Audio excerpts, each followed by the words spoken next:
and welcome to Geopolitical Trend. So excited to be with you on this Saturday. Hope your day is going very well, whatever part of the world you are joining me from. And speaking of part of the world, just please type in when you are joining me from. So I would really appreciate it. So anyway, I got an exciting show for you today, talking about none other than a country by the name Australia. Oh, it used to be a country named Australia, right?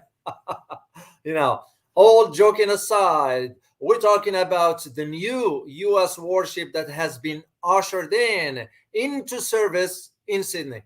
So the next thing we're going to be asking is, undignified? Certainly. Humiliating? Absolutely. Because now it's an admission that Australia is not a real nation. So this is what I'm going to be providing you insights about and my analysis about the geopolitical landscape surrounding this particular aspects of the U.S. Presence, military there that is, and how is this going to shape the entire region. So, but before I'll do this, like I always do, I like to extend my sincere thanks to the channel's members and supporters. And I am going to give a shout out to new members. As a matter of fact, we are now at a 60 member, believe it or not. Yeah, 60. So let me give a shout out to Jose Carlos Costa as a supporter, Andre Ree as a supporter who rejoined 2 days ago. Then we have another supporter by the screen name WHK. Good to have you. Rocky Chan as a member. Thank you for becoming a member, channel's member. So then there is Peter Liu, who is a supporter, just joining too, and another supporter by the name Phil Koo. He rejoined. So now there are sometimes they sign up and they left and they come back. So whatever you decide, it's your decision, but I'm greatly appreciative for that. So, and there's also Darren Arney as a supporter, Filippo H. He rejoined. I recall that name before. And a new member by the name Nathaniel Rogers. Good to have you join me here. So I truly appreciate it, guys. So as I said last time, we are at about 60. We need to reach that 100 members that is, so quick, so I can do the Q&A for the members and also share the surprise with the members. So if you are interested in supporting this channel and you want to show your support, so please either become a member or a supporter, whatever you decide to do. So like I said, today's topic, we'll be talking about Australia's dynamics, because that's very, very worrisome. If I were an Aussie, I would be like just shaking my head, because what's going on? What happened? So, well, before I delve deeper into this, guys, I'd like to share with you some headlines from around the world, something you really need to be aware of. So, by the way, here is the image of, it's almost, I like a caption for this that says, captured state. That's because, joking aside, this looks to me like, hey, now we have 52 states. We just added another state. Yeah, because that's the interpretation on the global stage. What do you expect? In international relations, context matters. So that's the interesting aspects of it. So. And here is the ceremony, which I will detail. Of course, you're seeing this kangaroo in the U.S. flags, the stars and stripes kangaroo. It's a very problematic. If nobody could see this, then there's a problem. This is a serious problem. Kangaroo in the U.S. flag. That's bad.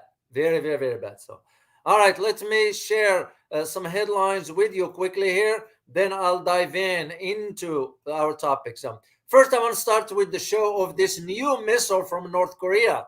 As you may know, the Russian defense minister, Sergei Shoigu, he's in North Korea right now, delivering a letter from Russian President Putin to Kim Jong-un, the head of North Korea, president of North Korea, that is. Well, they did a parade, and why the parade is because is the I'm like, I can't speak. Commemorate the 70th anniversary of the Korean War armistice in Pyongyang. That's what happened. It was 2 days ago, and that's where they showed that image. That is very, this is a ballistic, by the way. It's an ICBM. So the next one is this image here. Check this out, guys. This one here has to do with the British authority said on Friday, yesterday, that they were investigating Ministry of Defense emails mistakenly sent to another recipient after reports that messages to the US military intelligence ended up in Russia's ally Mali. Well, here is the thing. British just saying this. Here is the truth that British didn't disclose, and we didn't disclose it first. For us, it was a sensitive issue in the Pentagon, and I'm going to tell you why that is. Let me show you an image of the Pentagon here, so you'll put it within the context of, if I still have it, yeah, right here on the Pentagon. Why is it a problem for us? It's because this sensitive matter, including the movement of officers, because it was a typo in the email that ended up being sent to Mali. But guess what? Guess for how long we've been doing this? For almost a decade, 10 years. Yeah. Americans, we have been wrongly channeled the entire military secrets and sensitive issues to Mali, which is currently Russia's most prominent ally in West Africa. And this is because of a typo. Yeah. So when the Brits are coming with this information or news per se, no. This isn't old news. They just want to hide in it. They didn't want to disclose it. So, and the last thing I'll share with you has to do with another U.S. provocation. And this one has to do with this submarine here. This has nothing to do with Australia. This one here, guys, is that North Korea now is warning that the United States visit of its U.S. nuclear submarine, USS Kentucky, to South Korea means one thing and one thing only: reaching the threshold of the use of atomic weapons. And this is why North Korea went ahead and tested two ICBM as a warning shots to the US and North Korea, and South Korea rather. So, and the last thing I'll share with you guys, it's a heartbroken. I couldn't overlook this one. My heart goes out to the people in Philippines, and this one has to do with the cyclone. Yeah, it is a cyclone that's going on right now in Philippines. So a cyclone that caused about 14 deaths. And by the way, this cyclone called Doxury, DOX. Let me put it for you guys here so you know if you pronounce it correctly, because I might not. So the problem with that cyclone, here is the name of the cyclone. I typed it for you guys. The name of it. So, and now it's on its way to Beijing. So the cyclone already caused heavy losses and death in Philippines. So my heart goes out to the people in Philippines, and I am hoping it won't be as damaging in China. So I'm sure they can take care of what's need to be done to keep people safe.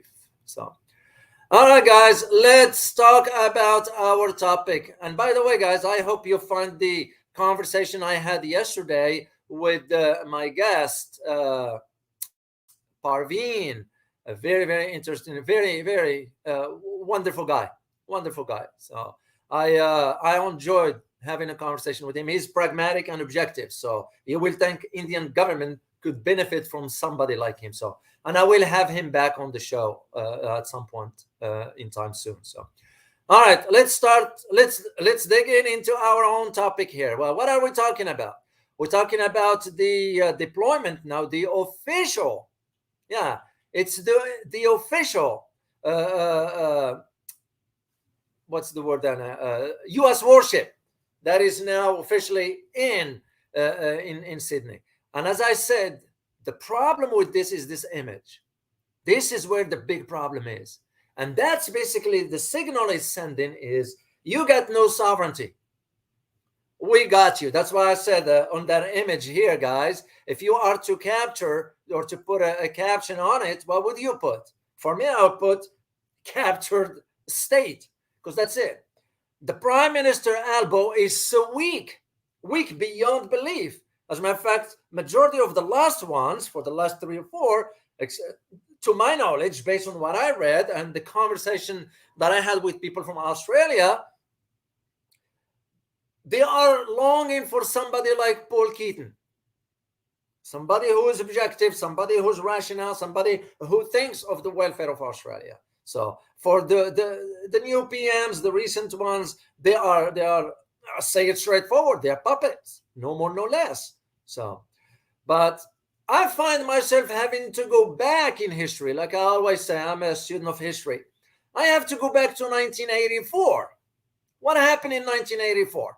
In 1984, the United States imposed a trade embargo on the Solomon Islands back then. So you might ask yourself what this has to do with Australia. A lot, and I'm going to get into it. So the embargo we imposed on Solomon Islands in 1984, after the islanders dared exercise their sovereignty by arresting an American tuna boat fishing illegally in Solomon Island.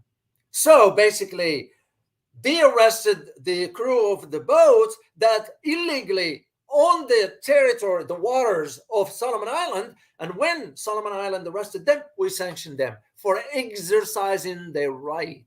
It's their right. It's their territory. That's like for us.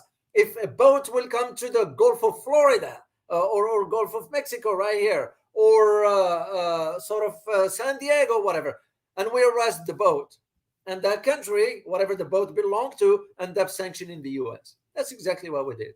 So, but here is the thing. That was 38 years ago, but it has not been forgotten. Solomon Islanders didn't forget that. So, what it appears to me is that the United States has long been highly selective about whose sovereignty it might respect or totally disregard, while conferring while conferring sort of on itself the extraordinary extraterritorial powers. That's where the problem is. And this is where you tie it to Australia, because as it stands now, with this latest move, by having the U.S. Naval assets ushered in officially, that sovereignty for Australia is gone, And I'll tell you why also, because you will need to understand, by the way, all that subnuclear stuff we're talking about, who's going to be operating those? Not the Aussies. So, and this is where this extraterritorial powers to do pretty much whatever it likes. And that's where the problems. It's almost like invading countries, engineering coups, or seizing assets and impose trade blockades. That is where the problem. So in no wonder that given the chance, the Solomon will happily play China off against the US and its local proxy, Australia. Yeah, this is why, guys, New Zealand made the decision yesterday after the visit of the Secretary of State. They made the decision not to side with Australia. They're staying away from, because they are watching what's happening in Australia. They're looking at the economy of Australia, how it is devastated. Australian government is not disclosing to people. I did the video for you guys about Australia when it says, I titled it From Bad to Worse, because that's the truth. It is from bad to worse. Ask Australians about the rent, how much it costs in Australia right now. So that just it's beyond belief, and this is where I don't understand.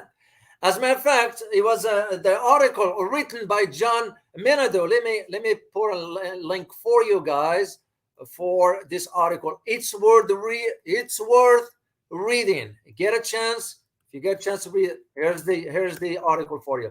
OKL, let me say thank you to you, man. First, thank you so much for your super sticker. Truly appreciate it as always.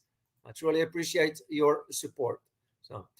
So yeah. So for the article, John Menadu has summarized this. Basically, what took place is that the idea of, let me quote here, because those are his words.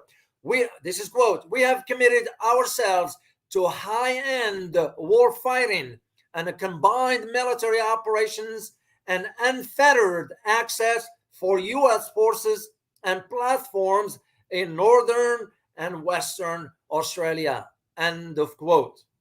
It's a very, very problematic. And that's exactly, if you look at history, this is exactly what's his name? The former defense, not a former, the current, Peter Dutton, signed. That's why he signed Australia up for last year as a defense minister when he did the nuclear deal, you know. So, and his replacement, so Peter Dutton was before the current one, Richard Marles, you know, because Richard Marles, the current defense minister, is on the same page. And let me show you one picture that will give you, I don't need to say a word about it. I'm going to just show you the picture and you guys draw your own conclusion. You're smart enough to read through this picture. Here it is. Foreign Minister, Prime Minister, and Defense. Foreign Minister of Australia, Prime Minister of Australia, Defense of Australia. Our Defense Secretary, Lloyd Austin, and our Secretary. What do you make of this picture? Just leave me some comments on the chat box, and we'll get back to it. So this is where the big issue. And when you look at the idea of for example, the locations of U.S. military bases in Australia. Here is an image for you guys. You just take a look. And again, I do those images for a reason. You know, sometimes you don't need to say much. The picture speaks for itself, like this one here. And we all know what's the intentions of all this. We all know what the objective of all this.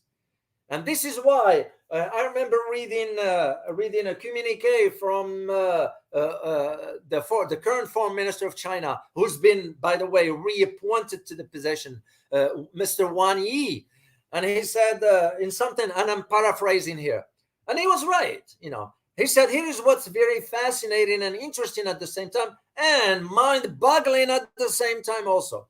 When you look at the Chinese, the Koreans, and the Japanese, they're almost look alike. For us Westerners, believe it or not, some would not be able to distinguish, right? But what was Mr. Wang Yi's point? Is that they are all Asians. They are all from Asia.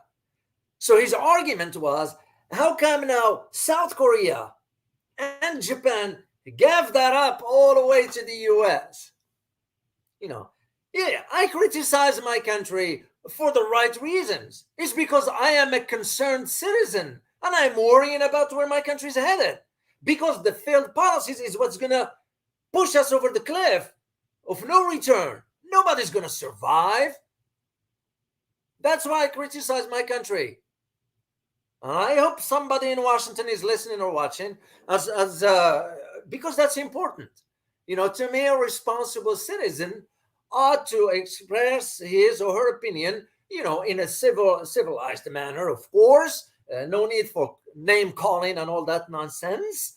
But you gotta call spade a spade. So, once again, these images should give you an idea. But there is one thing I want to point out about this map. Oh, I forgot. Sorry. It's something right here, what I'm pointing out right now. What is there? Can anybody tell me?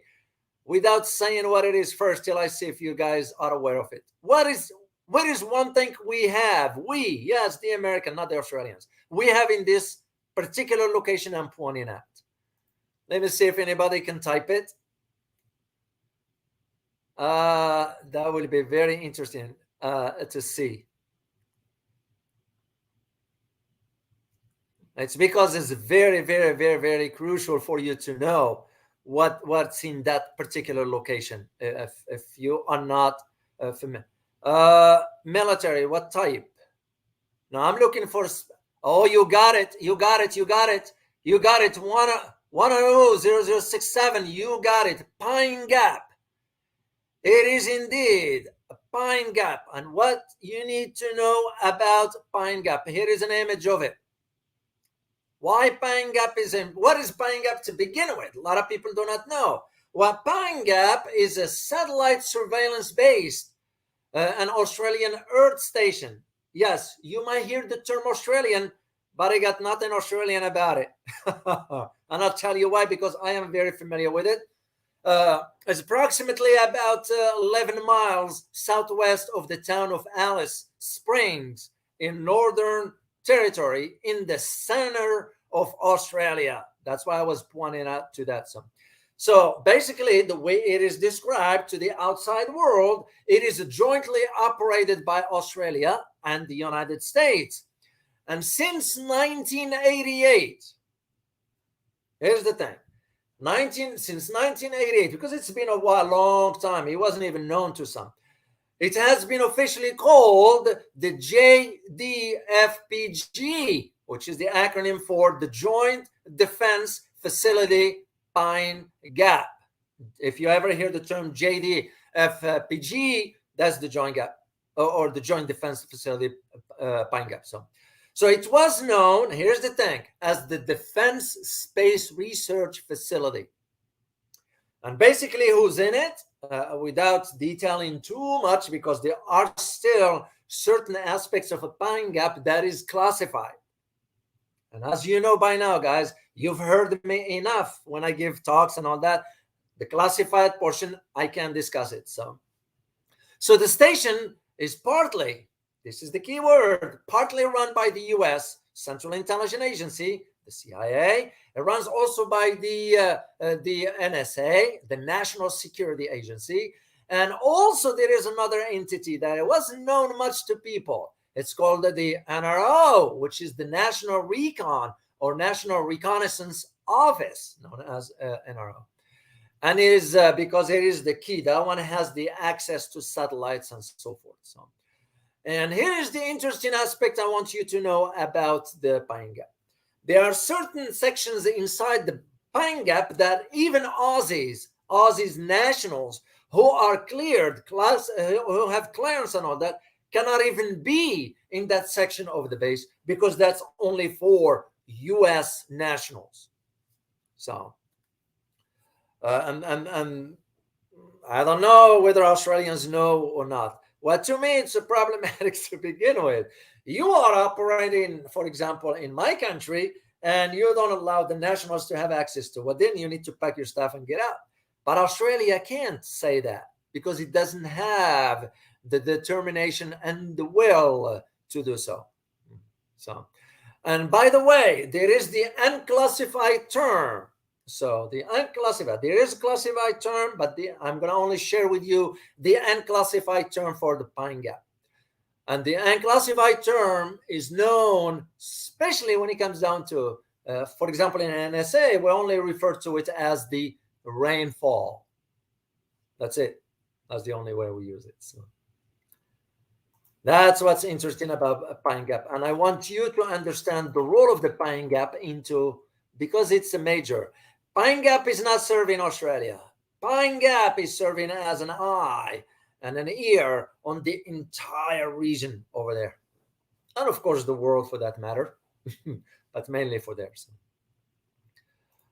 All right, now let's get in, of course, in more detail into talking about the new warship that has been ushered into service in Australia. And this, I got an image of it right here in Sydney. That's where it was. This is the opera for the Sydney Harbor. Yeah, here is that one. It's called the USS Canberra. That's one that is now entered into official service in Australia.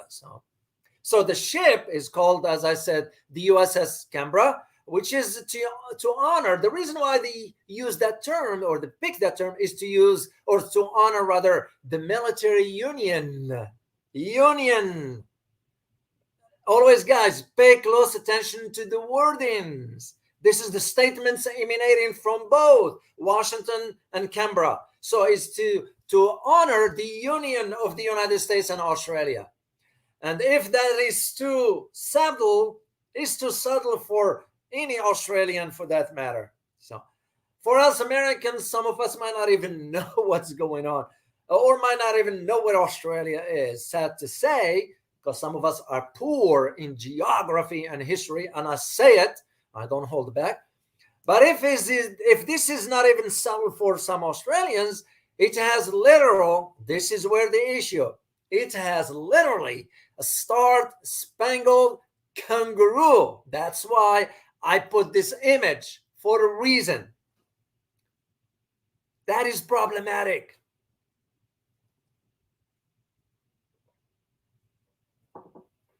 That is very, that is very, very problematic. So, which is affixed on its side, that is. So the first U.S. warship ever commissioned in a foreign port has emblazoned with the kangaroo covered in the stars and stripes of the United States flag.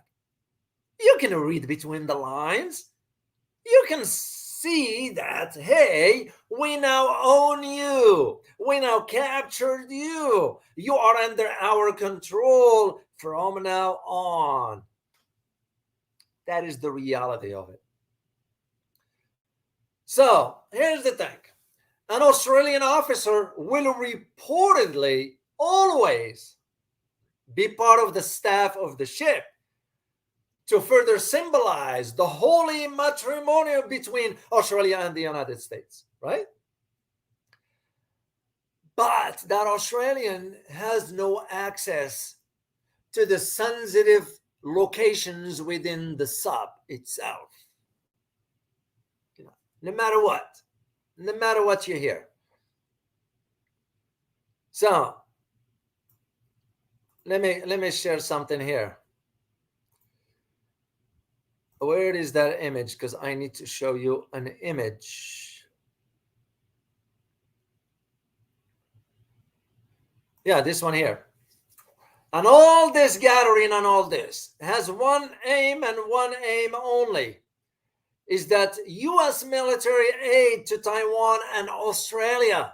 Yeah, and massive, yes, because it's about to happen, and massive exercises involving Japan. Just listen carefully, who's going to be involved in this? Japan, Germany, France, South Korea. I even heard, and I cannot confirm this, so do not take this 100% yet, because I did not get the confirmation that even it was some conversation for Indian Navy to take part of that. And once again, for the record, I cannot confirm that because I am still waiting. So officially, I can't say this 100%, but I needed just to share this with you. So yeah, Japan, South Korea, Germany, France. They all wants to get into, of course, this is about the U.S. military aid, which, by the way, I looked at some weapons that we are in the process of sending to Taiwan. Yes, we are, because we are sending them. Check this out, guys. Right here. This is for Taiwan. Those are anti-ship air-to-air missiles. Those are shoulder carried out. This is problematic. So, okay. So, because why am I saying all this? It's because you have to think in terms of, okay, if you are seeing hypothetically, this is a strange analogy, but just think, just spare me with this. No. Let's say you are at the beach going to swim, okay, and all of a sudden the water gets rough a little bit. So what you are seeing, you start seeing waves, okay, and all of a sudden you're looking far out, and there is a wave that is getting bigger and bigger and bigger till it gets closer to you and crashes on you. Are you think you're gonna be still standing when that wave got that big and crashes? is the same arguments that I'm making here. I'm saying the conflict, the fermentation, we are fermenting tensions, and it's growing like a wave that is going to become bigger and bigger. And as it gets closer to the shore, and what am I referring here? The shore of China, it's going to crash, and we all know you can't stand anymore. That is where my concern, and this is where I see the USS Canberra now aiming at. That's where the big problem. As a matter of fact, yesterday, the White House announced, and they announced it, by the way, not in the daytime. They announced it in the evening when nobody's listening. It's Friday afternoon, Friday evening. Most people go out and all that stuff. So this is where the administration will sneak in certain policies that most Americans have no clue. Now you see a reason why, before I go to bed, I check what's going on around the world before I go to bed, and by the time I get up at 06 in the morning, I check. That's my reason. So the White House announcements was made last night at night, that the United States will provide about $345 million in military aid to Taiwan, including defense equipment. This is where the big problem is. And again, you will think all these developments that Australia is getting itself into, just mind-boggling. First, they destroyed their economy. When I say they, I'm referring to their politicians, not the Aussie people. Aussie people are wonderful, like every other nation. The people, guys, the people are so good by nature. It's the government. And we have it right here for us as well. Americans are good people. It's the government, because our system is corrupted to the core. So the big question, again, as I said earlier, if I am to be an Australian thinking, and I said, well, to me, it becomes like this is big concern about this so-called shared future with the given now that the USS Canberra has entered into service. So, and this is why the U.S. ambassador to Australia, who's none other than one of the Kennedys, Caroline Kennedy, who's, by the way, not qualified for the position. She was given the position because of the name. I don't shy away from saying it. If you're not qualified, you are not qualified. End of story. There is no if and buts. So you either know or you don't. You can't be sugarcoating things so what's the way I'm looking for? To find your way through. You either have the qualifications or you don't. So this is what Caroline said. And she said, and I quote, built by American workers at an Australian company in Mobile,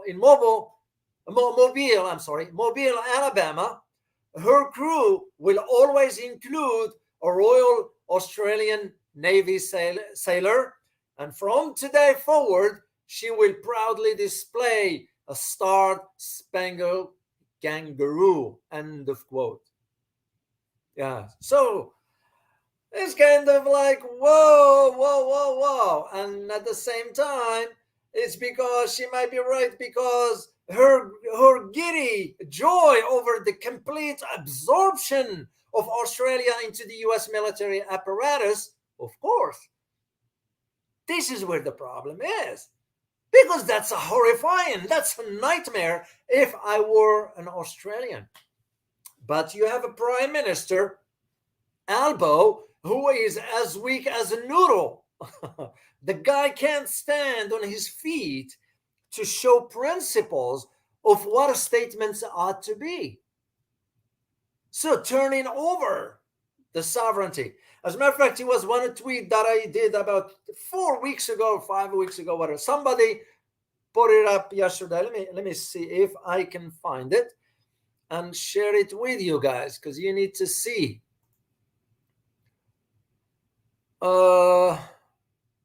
Yeah, right here. I can find it. Let me share it. I found it rather. Let me share it with you here, guys.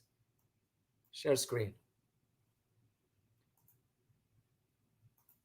Share right there.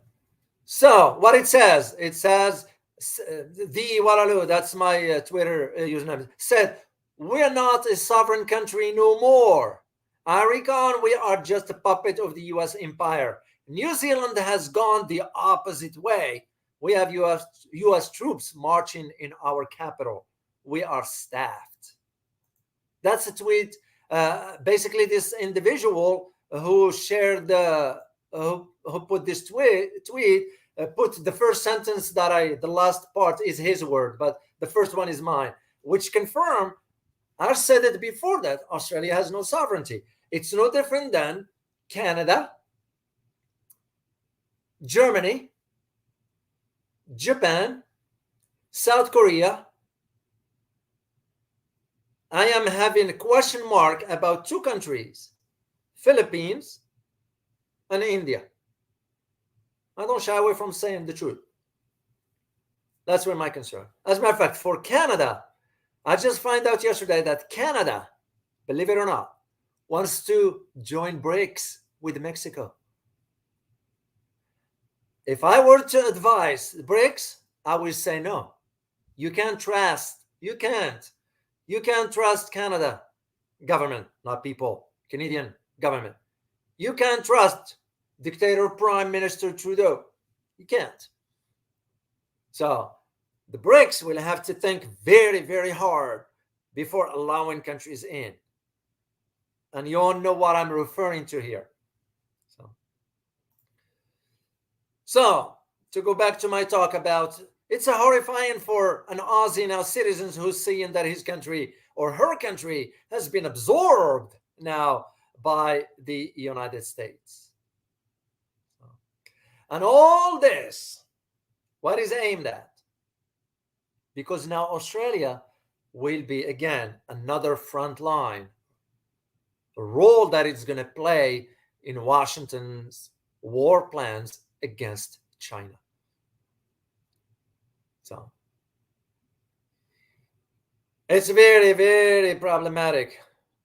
So this is to those who say, some will say, oh, that shows the cooperation and how intertwined the US and Australia have become. No. It's not about being intertwined. If you are intertwined, you will cooperate in economy. You will not sink in the Australian economy by pushing them forward into the front line and sort of agitating and aggravating China for no reason, just because the US says so. So basically, we asked Australia to do our bidding, and they did. And look where their economy is. So when they said it's a perfect symbol for the way that these two nations have become inseparably intertwined. No, it's bad. It's bad because now Australia can't stand on its own feet. In other words, because here is the hard truth, guys, and I want you to hear it from me here, and I stand by my convictions. Australia's political decisions are not made in Canberra. They are made in Washington, D.C.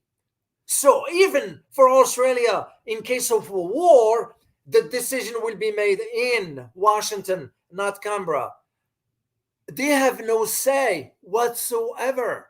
We tell them, here's the direction you go, here is what to do, here is what not to do. And by the way, we decide, not you. That is the hard fact.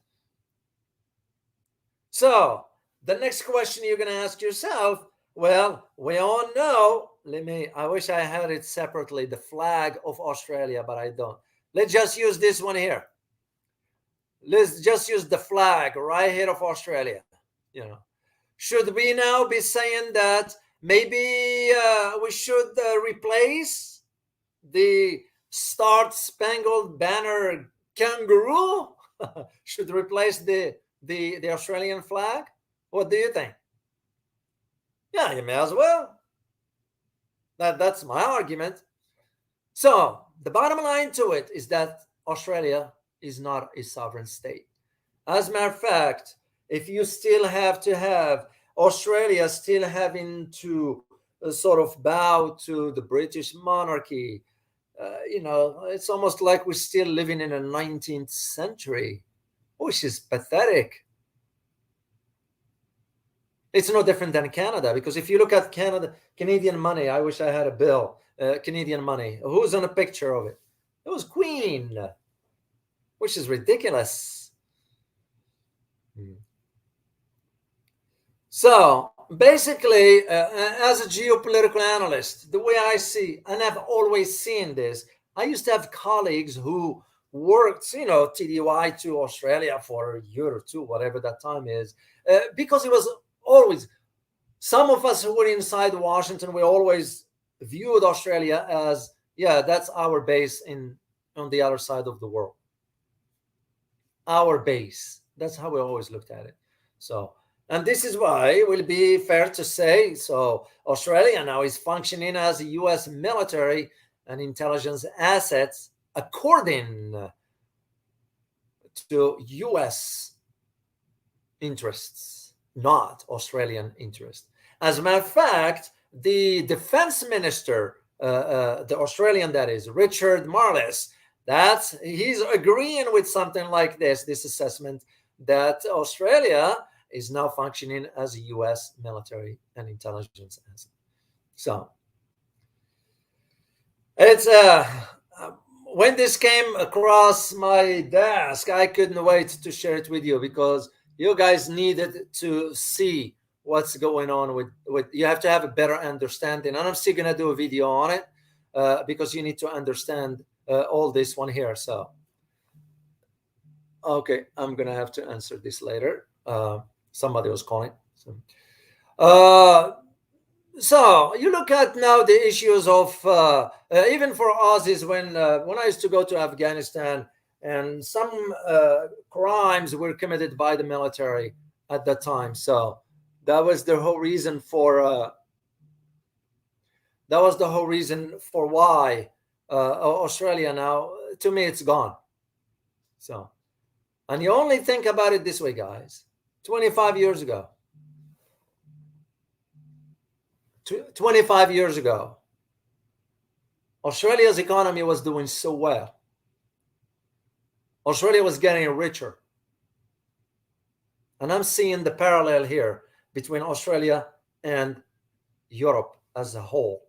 Germany mainly, but Europe as a whole. And look what we did in Europe. We didn't want Europe to get closer to Russia because the economy of Europe was moving up, because access to energy. Australia has the same pattern, except that we trade with China. And it was doing fine. I looked at the stats of 20, 15, 10 years ago. The numbers were up for Australia. So if they think, the thinking was, well, we just replace for Aussies to be thinking, Australian government that is, to be thinking that we can replace China's market with someone else. India? No, you can't. You can't. It won't work. So now here is the shocking part. Even Australians themselves are not even given, get this, guys, are not even given permission to know if the US is bringing a nuclear weapon into their country or not. Because this is a secret that the US keeps from all Aussies. That's why I said, if they think that Aussie is going to be in those submarines, nuclear submarines, no, they will not. They will not have access to that. It's no different than now with that nuclear submarine that went to South Korea. This one here, guys, that I showed you earlier. Let me see what it is. Right here. Yeah. The South Koreans will not have access. There's no way. We don't share this kind of technology with other countries. So it becomes the question of the respects of the government sovereignty. Well, Australia got none. It's gone. Let's not sugarcoat it, and let's not pretend. Sovereignty of Australia is gone. That's especially now with replacing the flag with that star-spangled kangaroo. So soon, I will not be surprised, you might see that on Aussie's money Australian money, bills, and so forth. So it's this is why I said at the beginning, guys. Is it, and you ask yourself, is it undignified? Well, certainly it is, because with what's going on. Is it humiliating? Absolutely.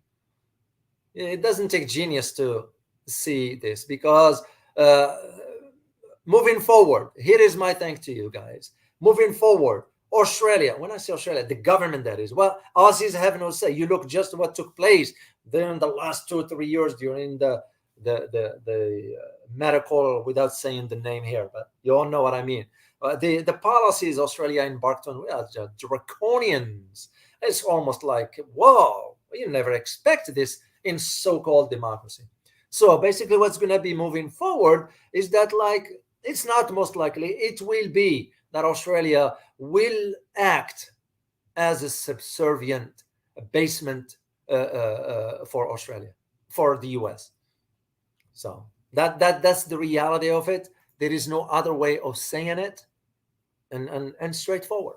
So, and who's to say, I have somebody in mind from Australia. I might invite him on this show, guys, because somebody I trust. And usually for me, I don't just invite whomever. It's because my credibility in line, and the people that I invite are of quality, first of all. Second, they know what they're talking about. Third, they have the credentials for that. And fourth, you're going to learn something from. Because I don't want to waste your time. Like I always say.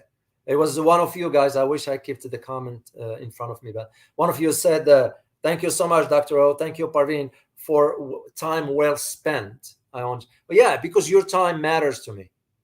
When you come here and listen to what I have to say, I got to honor that time. I got to honor that, because you're sacrificing your time.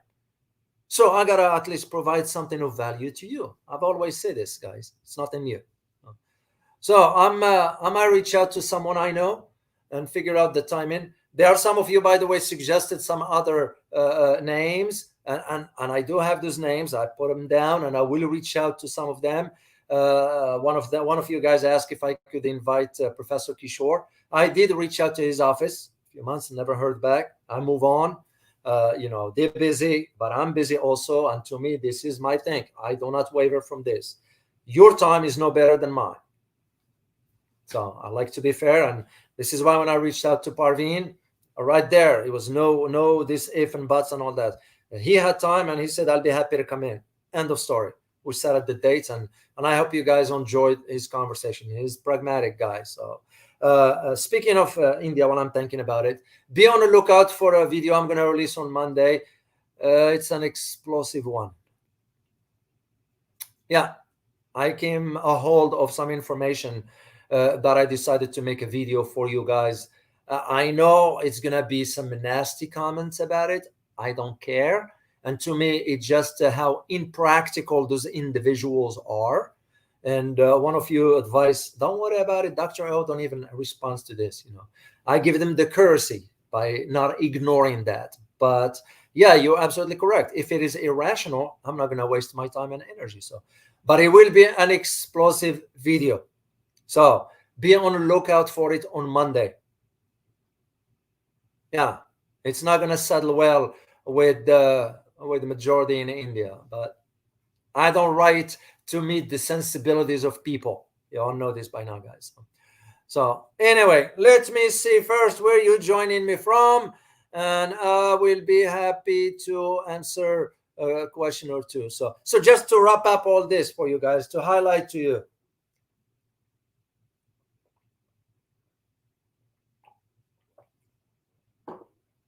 Not to highlight, but to summarize. I'm sorry.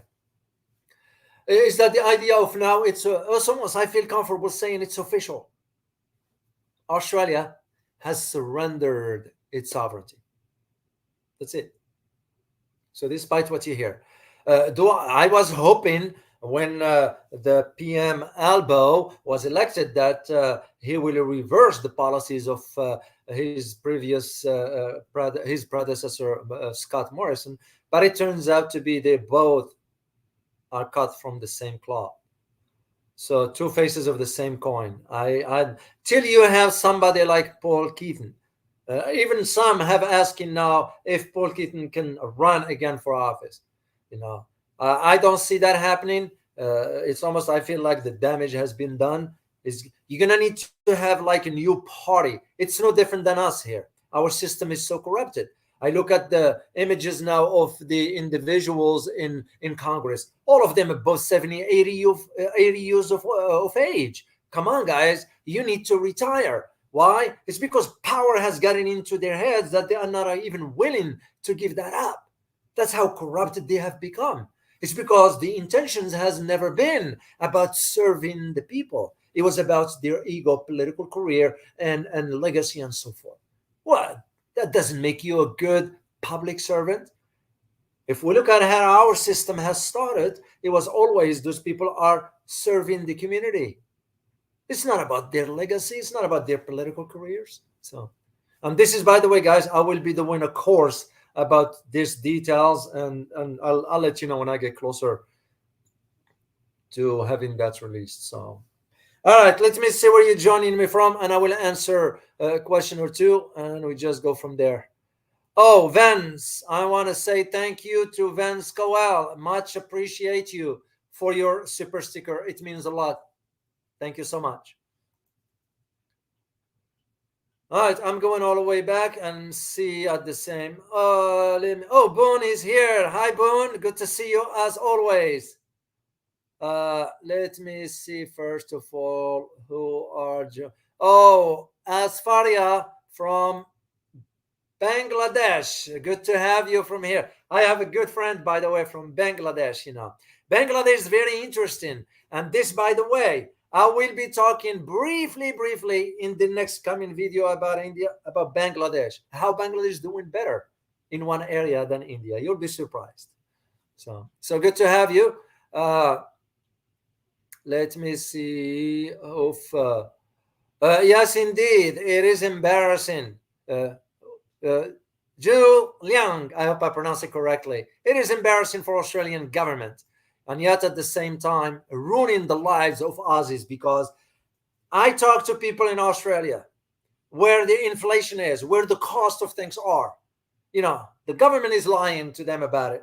It's like we do here, like they do in Europe. It's no different. So, Jan Hakour, good to see you as always. As always, good to see you. Ahmed, Abman Ahmed from Nairobi, Kenya. Good to have you. Good to have you. So, all right, let me see one question here. I'll take and answer it, and I gotta go do some other stuff preparing for next week.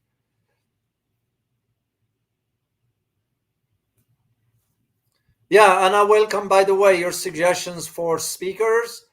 Just what I look for. Usually, I have to really depend on qualifications because it's very important, and of course, the what you want to get out of it. So I'll be happy to do all this, and I'll reach out to those individuals. But thank you all for suggesting certain names. One of you, by the way, suggested Anne Wright. I know who she is. I'm aware of her. Same with McGovern, Ray McGovern. I intend to have him at some point. Question from Boone. How do you see the U.S. military bases that surrounds China? I mean, bases are just bases without equipment and personnel, right? Could you discuss such thing? Yeah, briefly. It's of course, I would need more than just 5 minutes to. Well, it depends which bases you're talking about. Because not all of them we are deploying certain type of weapons. Yes, it has to do with the nature of weapons we deploy to certain locations. In Australia, for example, now we're going to be deploying the nuclear submarines. That is going to have to change the equation for China in this matter. For South Korea, the agreement that was made between South Korea and the US about having the nuclear submarine is going to change the equation in the Korean Peninsula. For Philippines and Japan, those will be more of not a strategic but tactical ones. My reference to this is I believe in this, that you will have both Japan and South Korea being in front line, in addition to Australia now, and of course you add some elements from some other areas, like, of course, the Guam base and so forth. But the short answer, Boone, it has to do with the nature of the certain type of weapons. That's why we don't deploy our advanced stuff to bases like that. This is why, if you compare this to Europe, you will notice we only have 5 locations where we have our nuclear strategic weapons there. Belgium, Netherlands, UK, Italy, and Turkey. That's about it. So, well, yes, we could have them around other countries, but no, it's so it depends. It depends. I don't see advanced weapons being moved into Taiwan because it's already a problem to begin with, and that's why I give that analogy of the wave when it gets so big and crash. That's it. It takes everything on its path. Is the same way I see it going, and now Australia is paving the way. And given the exercises that now Germany, France, South Korea, Japan, and as I said earlier, I've heard that India could be part of those exercises. I can't confirm it. I might do a video for you guys, or if you would like me to do a live stream on it, I'll be happy to do that. So I hope I answer your question, Boone.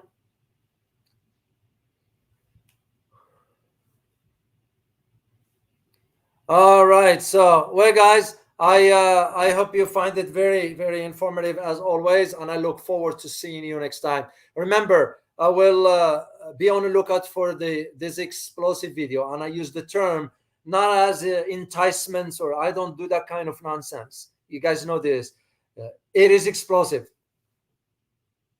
video. That's the way I categorize it, and of course, you reach your own conclusions once you listen and look at the links with the facts that I provided, and you reach your own conclusion. So, as always, guys, remember, geopolitics impacts your daily life in more ways than one. Till next time, guys. Bye-bye.